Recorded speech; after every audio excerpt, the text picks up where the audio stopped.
Hello everybody, welcome back to my YouTube channel. In today's video, I'm going to be talking about how to listen like a therapist. So this video will be perfect for you if you are someone who is thinking about becoming a therapist. Maybe you're already in grad school, maybe you're getting close to graduation, or maybe you already are a therapist.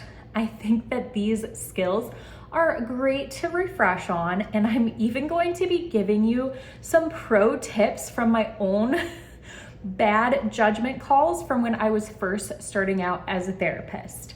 I also wanted to say that if you are not a therapist and you're clicking on this video, then you are probably a wonderful, highly empathetic person who wants to be there for your friends and your family. And while it is not your job to step in as your friends and family's therapist, I do understand that mental health care is extremely expensive and not accessible to everyone. So I do think these skills can be used outside of the therapy room as well. We, of course, need to learn how to support our friends and family to the best of our ability.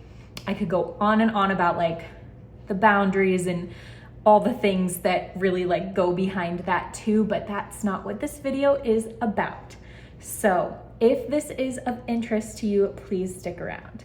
Hi, my name is Alyssa Powers, and I created this YouTube channel to teach you the things that grad school didn't, so you can thrive as a mental health professional. So I have been a therapist for, I want to say 6 or 7 years. And one of the things that you learn in your basic skills class in grad school are basically listening tools. Now, there's no one way to do this, but I'm gonna hit on my top favorite ways to listen so clients feel heard and understood. Do I get this right 100% of the time? Absolutely not. I have made mistakes, but actually a lot of the things on this list are basically check-ins so you can make sure you are tracking with your client. So we can do better than how does that make you feel? I know that's like the old therapist cliche of like, well, how do you feel about that? And oftentimes clients are coming in unsure of how they're actually feeling. So while that's not the worst question to ask, I think we can do better. So the first thing on my list is using reflections. So reflections are basically you parroting back in slightly different language what your client is telling you. So if someone's coming in and talking to you about a breakup and how upset they are, you would put that into one sentence that really sums it all up, and that would be a reflection. And then at the end, you could say something like, does that sound right to you? And that would help them to say, yes, that's exactly how I'm feeling, or no, here's what I'm actually feeling, and they could give you a little correction. So a reflection is a very simple but great place to start. Now, the next kind of question that you would want to be cognizant of is that there's a difference between open-ended questions and close-ended questions. So if I ask you, for instance, do you like pasta? That's a yes or no question, right? But an open-ended question is going to be something much deeper that you are going to get more than a one-word answer from. So an open-ended question would be, tell me about the first time you had a really great pasta dish. I'm sorry, I have baked ziti in the oven. So I'm thinking about pasta. I should probably come up with like actual counseling related examples. I will continue to.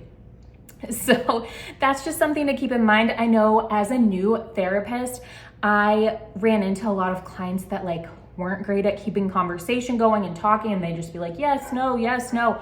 And playing 20 questions is not fun. That is like my least favorite kind of therapy.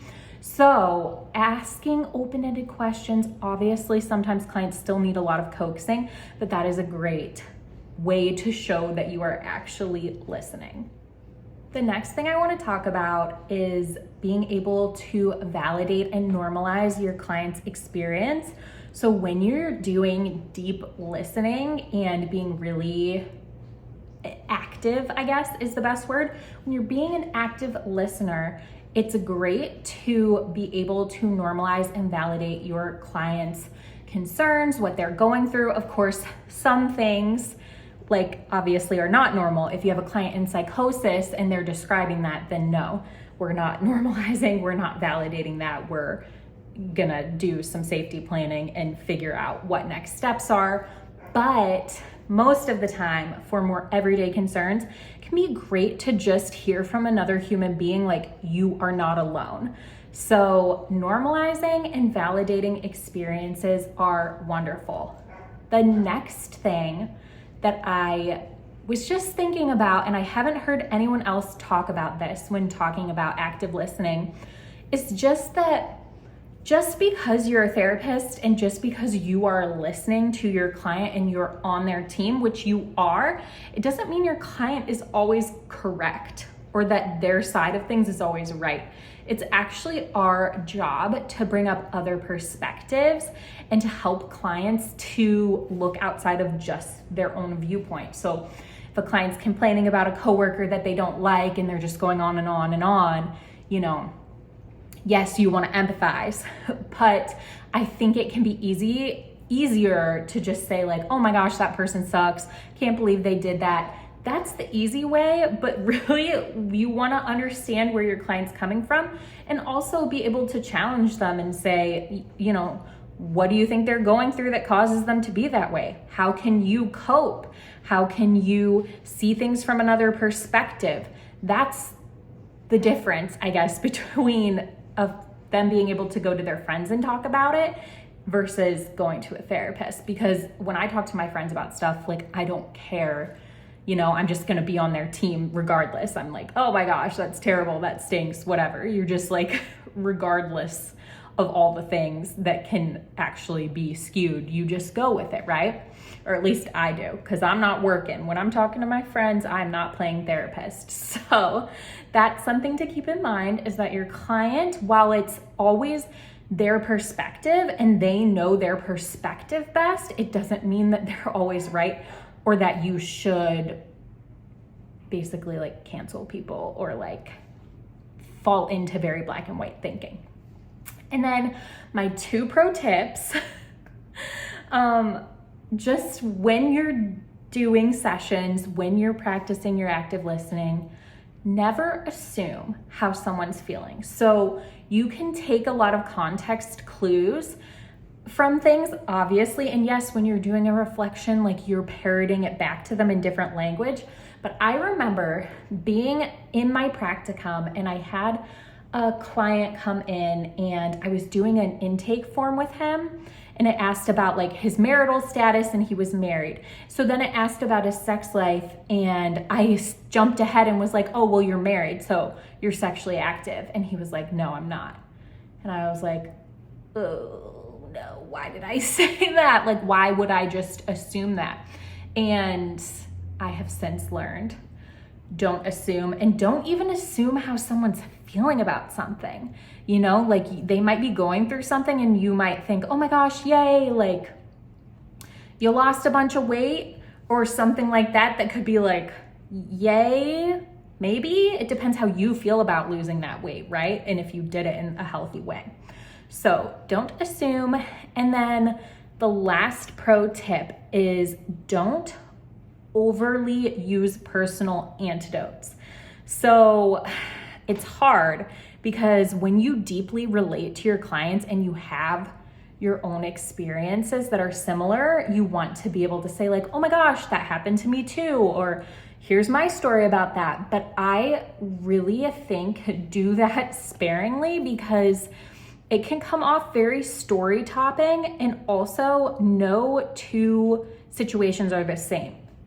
So for example, I have a couple clients on my caseload who have lost their dad. And I also lost my dad to pancreatic cancer 3 years ago. So the clients I'm working with know that I also have lost a parent, but I'm not like getting into the nitty-gritty with them every time, because it's so easy to compare, especially with grief. Like, whose parent died in a more traumatic way, whose family is having a harder time, whose grief is more valid. Grief shouldn't be in quotes. Valid should have been in quotes. But yeah, just like, it's not always wrong to use a personal story, but I would say more often than not, I hear stories of people that didn't appreciate that about their therapist. They're like, oh yeah, my therapist told me this story and took up my whole session talking about their divorce. It's like, yeah, that's obviously not good. But sometimes here and there are ways to relate. And especially when you have a lot of rapport with a client, you've worked with them for a long time, it's a little bit easier to figure out how you want to tread with that. So that is all from me. I hope that this helps you to be a great active listener and to really be able to not just focus on what you're going to say next, but really get into the deep listening mindset. I think when you're a new clinician, it's extremely easy to constantly be thinking, okay, well, what am I going to say? What am I going to say? I have to have something great to say. And when you're more seasoned, you kind of get over that imposter syndrome a little bit. And of course, you still want to do a great job and help people, but it just flows more naturally. So there is hope if you are a new therapist. This is one of the hardest parts. All right, well, my dogs are barking outside and I've got baked ziti that I'm gonna go eat. If you like this kind of content, please subscribe. It helps my channel so much, and I will see you next time. Bye.